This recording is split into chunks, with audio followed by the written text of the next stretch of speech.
Well, good morning, friends. Mark Holmes here with my buddy Cowboy Joe Root, as well as Joe Bear in the house. And as always, I want to thank you all for watching, commenting, subscribing, and being part of the Joe Root Sports Report. Without you guys, as well as you ladies, you know that this literally does not work. So let's get open and let's make up the football gods on this Monday. And boy, we got some stuff to get to today. We got Micah Parsons basically saying, I've never been a loser in life. And we're going to get to that too in a minute. But it's Monday, of course. We all hate getting back to work on Mondays, especially after some great football that we had yesterday with the Pro Bowl. Cricket, cricket, cricket, cricket, cricket, cricket, cricket, cricket. Yeah, Pro Bowl. There we go. A little slow on the trigger there. But don't worry, Monday night we have our live stream. We'll be talking about Kellen Moore coming back, the Dallas Cowboys, where we go from here, as well as anything and everything Dallas Cowboys related. So I hope you tune in Monday night as we get to that. And before I get to Micah Parsons, I'm amiss. I'm still doing some new things that I have to get used to. But I missed yesterday Charles Smith's birthday, as well as David Short's birthday yesterday. So happy belated birthday to both of you. Happy birthday to ya. Happy birthday to ya. Happy birthday. Happy birthday. So let's get to it.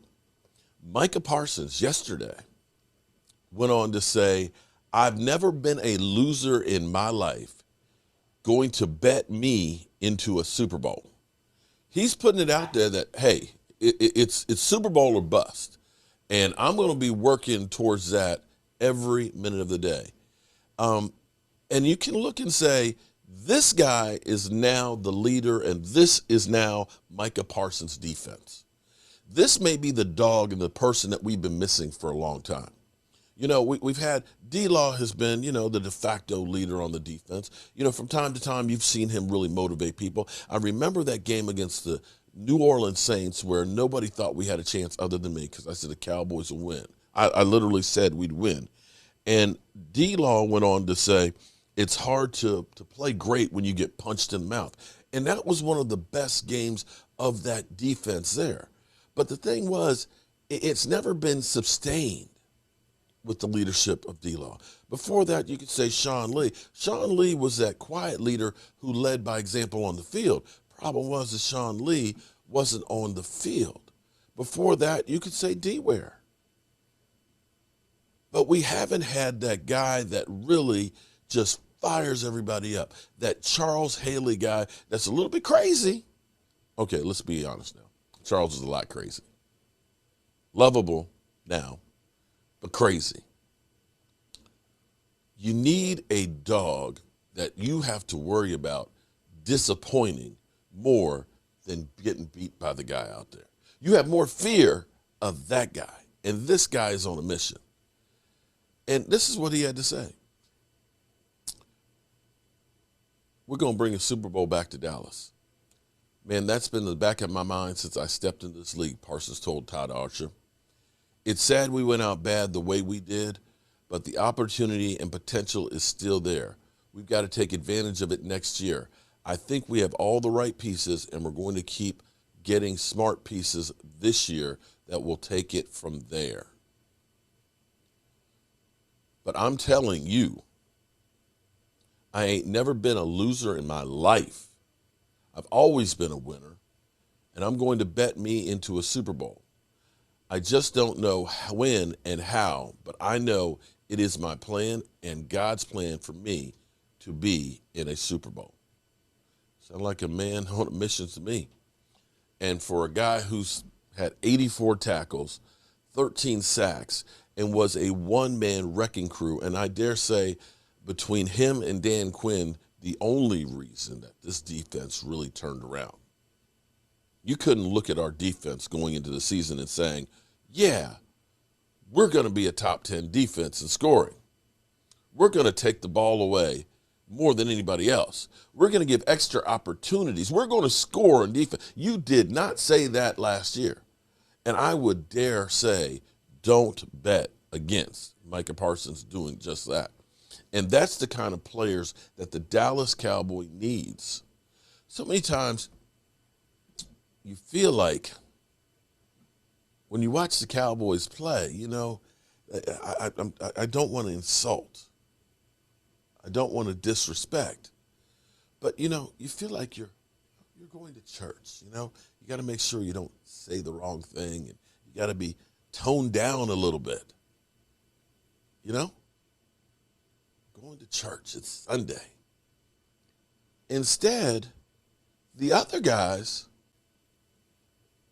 they show up like they're ready to go to a house party. A no holds bar house party rumble. They don't care, give a rat's ass about, having a nice clean church clothes, nicely pressed. They're there to have some fun. They're there to get the drink on, get the party on, to break some shit up. And you need those dogs to get that mentality into those guys. When you saw San Francisco coming out the locker room, they looked like they were going to a party. They looked like they were going to a party. You heard Mike McCarthy talking about a team that was nervous. Were you nervous to go confess your sins to the preacher? That he might judge you after all and say, oh, wait a minute. Hold up. You did what? Open up. What? Okay, no. And that, my friends, is what we need. And we need that on both sides of the ball. We need these guys to be fired up and to get that little bit of an edge against others. Micah Parsons may be the guy we've been waiting on, the war daddy that Jerry Jones talked about. And I look forward to him with Dan Quinn in the second season. As he put it too, we're going to be even better next year in the second year of doing this. I pray and hope that it's right. I don't want to see a Chase Young effect where we have a sophomore slump. I want to see him feast on people. I want to see him put 13 sacks in the rearview mirror onto 17, 18. I want to see him as the guy we say, wow, straight out of the box, he's headed to camp. With the attitude and the mentality right now is the key. I think the difference of being that player that takes that next step, that's had that great rookie season, is they have to stay hungry and can't be satisfied. I think Chase Young believed all the hype of everything that was his rookie season and thought, this is easy, and coasted into the next year. And when you coast and don't stay hungry and realize, yeah, I was successful, now I got to work even harder. I got to become a student of the game. I have to understand that raw talent is only going to take me so far. I have to start developing moves, different plays, different looks, more speed, a little more weight, and more attitude. And if he does that, it's contagious. He becomes the leader that lets everybody know this is what is expected when you walk into that door. This is what we gonna do. And if you're not about it, you're gonna be in your face. That's what Charles Haley did. That's what I'm hoping Micah Parsons becomes. All right, so in other news too last night, it's probably not that big a news anymore. Alvin Kamara was arrested last night after the Pro Bowl. Apparently, there was a fight Friday night in a nightclub where a person actually was at the hospital. The police were dispatched to the hospital where they interviewed that person and so on, and then arrested Alvin Kamara. That's what we have right there. He's being accused of beating somebody. There's no other reports on exactly what happened. We'll deal with that more later. Also, of course, we found out last night that we get some more of Kellen Moore, that the Cowboys are keeping together the coaching staff. And I dare say there will be no excuses and no quarter given to the coaching staff, that they've got to man the F up and be successful, or it's going to be a short leash and they will be moving on to somebody else. we know that Dan Quinn is right there. If Mike McCarthy is not successful early, he could be let go in the middle of the season, and Dan Quinn could take over. So we'll see where that goes. So with that being said, this morning I have not seen the section, but this is called How the Cowboys Improve with the Same Coaching Staff Next Year. I got to say, Dan Quinn gets a second year to really get the subtleties of his defense together, to finish putting the pieces together that he needs to be successful, to get another draft underneath of them. The offense, how they can be better, is some better health and a better offensive line. And they need to start changing stuff. We'll see what they have to say, but let's just listen to them. Of that hiring, our Adam Schefter then followed up by tweeting this. So the Dallas Cowboys now get to keep both of their coordinators, Kellen Moore and Dan Quinn, because it was Moore who had been in the running for that job, we believe, right up until the end. And so, RC, it does sort of beg the question. Oh, there you are. RC, it does sort of beg the question. They're just running it back in Dallas. In some cases, you would think, well, continuity. That's always a good thing in the NFL. But they're bringing back the coach and the offensive coordinator and the defensive coordinator from a team that really disappointed with the way their season ending. Does that make sense?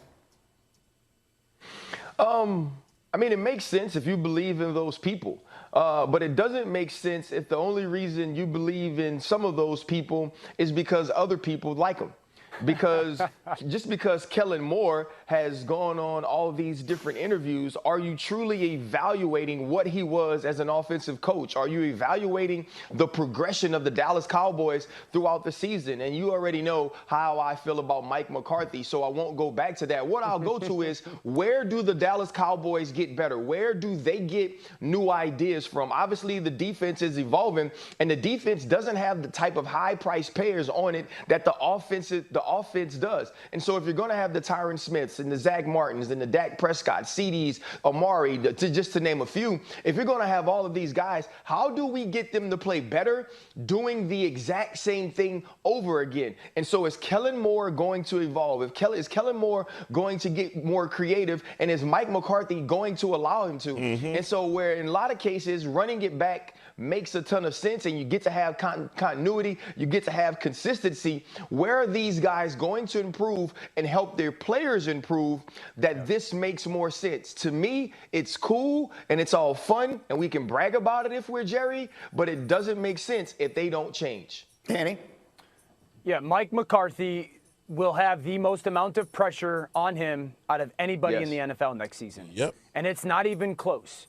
Greeny, you have heard me say that quote before: expectation breeds disappointment. The expectation with this football team coming back basically in tow, and Mike McCarthy still is their head coach coming off of a 12-win season, has to be the NFC Championship game. And if they don't get there, or if they're on the road to not getting there, Jerry Jones is going to fire Mike McCarthy. Okay, now I do believe that this team has talent, but they also have issues and holes that they have to fix. They got to address their offensive line. 2 years ago, it was one of the best units in all football. It's become a weakness. Let's see if Tyron Smith continues to play football. I think that's got to be a conversation. What do they do with Amari Cooper? I wouldn't be shocked if this team cut Amari Cooper, candidly. They've got to make a decision because they pay him a lot of money. They got to find a way to keep their tight end, Dalton Schultz. They got to find a way to keep Randy Gregory at the defensive end spot. They got to get a playmaker at safety. So this is a good football team, but they got some issues and holes that they have to fix. But there's not a person in the NFL, player or coach, that is going to be under more pressure than Mike McCarthy. I agree with that completely. Thank you for watching ESPN on YouTube for live streaming sports and premium. That was it. Well, thank you, Captain Obvious. Boy, I wasted some time there. But yes, the Dallas Cowboys coaching staff, just like I said, has more pressure on them than anybody. I dare say that we're taking coal and we're making it into diamonds. Hopefully, the Dallas Cowboys thrive from this pressure, but I think that the Cowboys need an attitude change. I need to see more people with the attitude that Micah Parsons have, the drive, the will to succeed. And I'm hoping that we can get this all together. As always, you know, guys, I'm going to head up to the workshop. Got all kinds of stuff that I got to make for you guys and get out there. I'm also still doing the keto, and got a colonoscopy coming up on Wednesday. So starting kind of an early fast, and I'm drinking black coffee. Let me say shout out to almost 500 people who have already subscribed to Cooking and Tailgating with Joe Boo. We're doing cooking live streams where I'm cooking dinner, keto-wise, at least right now. Yesterday was cheat day on the channel as well. So if you are looking to try and lose some weight together and we can support each other and things, by all means, check out the keto channel. Well, it's not just keto. I'm going to be putting up my regular recipes and things too.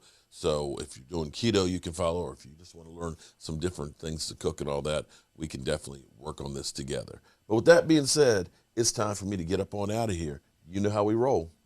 Our coach here, and as always, I want to thank you all for watching, commenting, subscribing, and being part of the Joe Boo Sports Report.